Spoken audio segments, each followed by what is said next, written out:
Before the story starts, please make sure to like and subscribe to support us. The air in the cabin was thick with despair, clinging to Clara like the dust on the warped floorboards.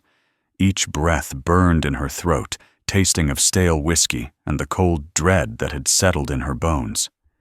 Outside, the last slivers of sun bled across the horizon, painting the world in hues of defeat. Inside, the hulking shadow of Silas Blackwood filled the doorway, his presence an iron fist squeezing the breath from her father's already frail chest. "Sold," Blackwood's voice grated, a sound like gravel churning under a wagon wheel. He savored the word, letting it hang in the suffocating silence. To settle the debt. Clara, barely 18, felt her world shrink to the confines of this single, damning phrase. A bondswoman, a living pawn in her father's desperate, losing gamble. Blackwood's gaze, sharp and predatory, raked over her, stripping her of dignity, already claiming ownership. He saw not a girl, but property. A broken spirit waiting to be molded. Just as his calloused hand, thick and stained, reached out for her arm, a darker, colder shadow fell over the threshold. The setting sun, now a furious orange, outlined a figure in the doorway. Tall. Unmoving.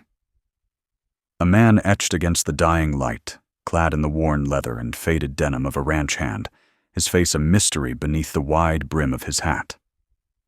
He didn't speak, didn't move, yet his stillness was a force, pushing back against the stifling air, against Blackwood's oppressive grip.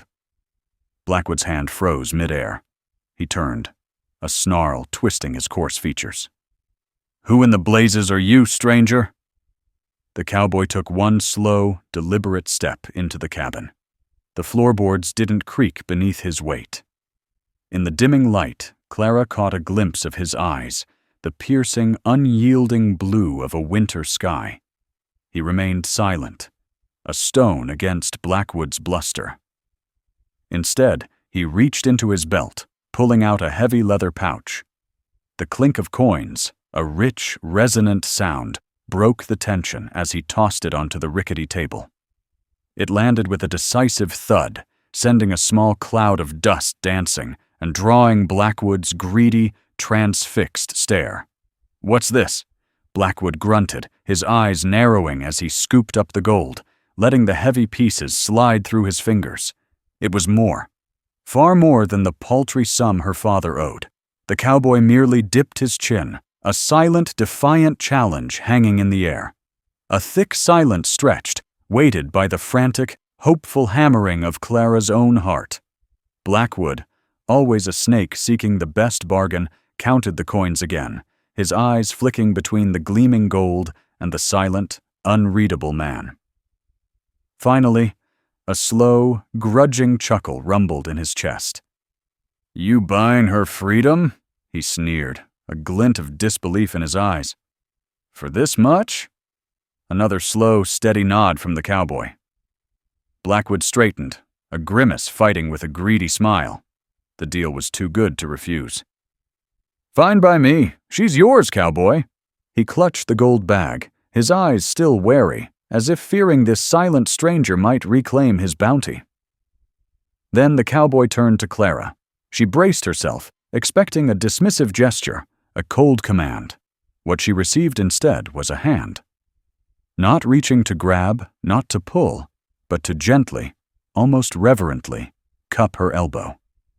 His touch was feather-light, a whisper against her skin, sending a jolt of something alien. Warmth through her chilled veins. Slowly, deliberately, he drew her close. He didn't embrace her fiercely, didn't hold her in a passionate clasp. Instead, his large, calloused hands, hands that bore the marks of a lifetime spent wrangling wild horses and taming untamed land, supported her as if she were made of spun glass. He held her as though she were the most delicate, the most irreplaceable thing he had ever touched. Not a word left his lips, but in that silent, unexpected embrace, Clara felt a warmth blossom in her chest, pushing back against the years of cold despair. It wasn't the embrace of a lover, but of a sanctuary, a silent, unshakable promise. He held her like she was gold, not the kind that bought freedom from debts, but the kind that shimmered with inherent, immeasurable worth, the kind to be protected, to be cherished. And in that raw, desperate moment, in the steady, rough arms of a silent cowboy, Clara felt for the first time in her life truly safe.